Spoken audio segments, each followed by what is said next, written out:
Mazingira safi ni muhimu kwa afya na maendeleo ya jamii.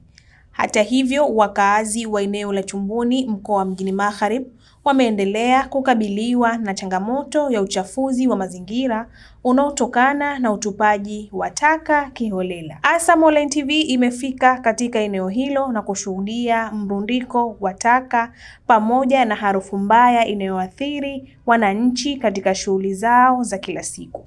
Wakizungumza, wananchi wa eneo hilo wamesema hali hiyo imekuwa ikiwanyima raha, utulivu na hatarishi kwa afya zao kutokana na kuenea kwa uchafu katika mazingira yao. Wananchi hao wameiomba mamlaka husika kuchukua hatua za haraka za kuondoa taka hizo na kuweka utaratibu madhubuti wa usimamizi wa taka ili kuzuia tatizo hilo kutojirudia. Sehemu hii sisi tumeikwa na rais kuja kufanya kazi, lakini sasa suala lilokuwa limetukidhi ni masuala ya jaa. Jaa limekuwa hatarishi kwa kweli. Na sasa hivi jaa litoka likekwa tukika kwa Trump, ile tampo lilokuwa lilishajaa, lakini mpaka sasa jaa lishafika mpaka barabarani. Na pana vijana wetu wachunga punda hawa hapa wote waliokuwa wanafanya kazi hapa, ndo sehemu hii waliokuwa wanafanya kazi, lakini mpaka sasa hivi jaa halijauzika, halijachukuliwa.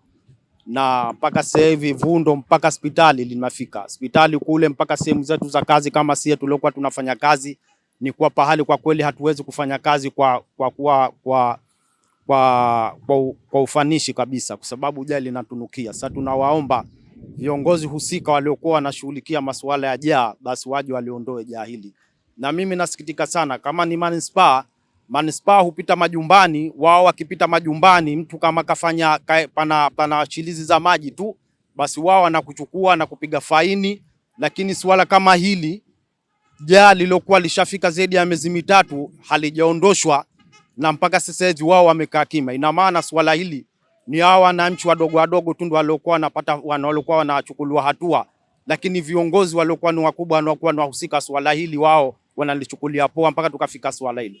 Kwa hivyo tunawaomba wale walikuwa ni wahusika waliokuwa masuala haya ya jaa ndo wanaoiondoa, tunaiomba kuzia hii iliyopo basi waje iondoe. Sana ile jaa hapa ni mazingira, yani ofisini kwetu hapa, yani ofisini kwetu tunapopata riksi, lakini mazingira ni mabovu tunavyoyaona. Naona tunaweza kwa hali ya hewa, yani zidi hali ya hewa ndo kabisa inakuwa inaleta harufu mbaya, inakuwa inaleta maradhi kwenye mwili wetu. Yani tunaomba hili jaa waliondoe. Na washaka lilatukera tena. Sisi tuko kazini kutokana harufu inakuwa inakuja. Harufu. Na harufu ndio inaumiza. Unaona? Yakuja harufu inaumiza.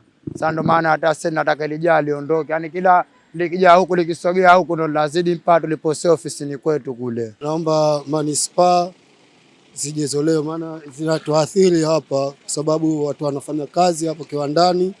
Na watu wanapiga biashara ndogo ndogo pia zinapelekea maradhi tofauti kama kipindupindu, kuumwa na matumbo na ugonjwa wengine.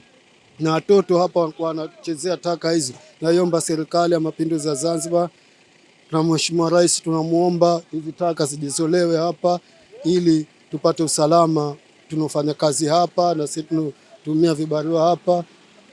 Taka hizi zikinyesha mvua zinapelekea uchafu kwa mwingi, harufu zinakuwa nyingi, ili tunaiomba manispaa ije na magari yao ili tuzoe taka hizi zisiwe nyingi, maana zikuwa nyingi taka hizi zitafikia barabarani.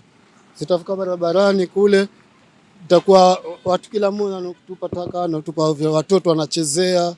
Naiomba serikali ya Mapinduzi ya Zanzibar. Kwa upande wake, diwani wa wadi ya Chumbuni ndugu Ambar Ujudi Bamba amesema uongozi umeanza maandalizi ya kupeleka magari kwa ajili ya kuondoa taka hizo zilizorundikana katika eneo hilo. Aidha, amewataka wananchi kushirikiana na viongozi kwa kutupa taka katika maeneo maalumu yatakayopangwa baada ya zoezi la usafi kukamilika. Kwanza jua hilo swala la jaa tunalifahamu na ninajua kwamba hali ya jaa yetu iko vibaya, na sio hilo tu, yako mengi ya majaa kidogo kuna hali. Lakini tangu juzi tunaanza kufanya operation wa taka. Hivi sasa hivi tumo katika hatua za kuchukua taka na kuondosha taka. Tumepata kijiko, ndio tunafanya hiyo operation wetu, tunaendelea nao. Kiufupi tunaendelea nao sasa hivi. Kwanza niwaombe tu wananchi, niwaombe tena sana tu kwamba tunapolishafisha jaa, kwa maana hiyo tunawaomba wananchi waje kutupa taka kwa utaratibu, wasije kutupa taka kwa magari. Taka kwa magari zinatupwa Maruhubi ama Kibele. Hapo hakuna haja ya kutupa taka kwa magari ya ng'ombe yanakuja kutupa taka. Sasa baada ya muda mfupi hilo likiondoshwa leo, kesho linakuja tena. Niwaombe tu wananchi wawe waelewa, ili tupate kuendeleza hizo taka fursa siku hizi. Kwanza niwaombe wananchi wangu, tena nitaendelea kuwaomba tuwe wavumilivu. Linapotokea dharura kama hiyo, asake hiyo inakuwa dharura, lakini hususan kazi ya manispaa ni usafi. Ni kweli ni usafi, na sisi tumekubali kwamba ni usafi, lakini na wananchi wakubali pale inapotokea matokeo bahati mbaya, hiyo bahati mbaya inakuwa kutokea bahati mbaya, wakubali, waridhike, wastahamili kwa hilo. Na jengine pia ni waombe wa wananchi kwamba mazingira hutengenezewi na mtu. Mazingira unajitengenezea wewe mwenyewe. Poona pako pachafu, tengeza pako, na pajirani yako umwambie atengeneze. Lakini yote kwa yote, tunawaomba wananchi wavumilie, tuendelee na usafi bila masharti, inawezekana Zanzibar. Na hizi ni ripoti za ASAM Online TV. Jina langu ni Hawa Jafar Khamis, lakini nyuma ya kamera ni Abdullahi Abdullah.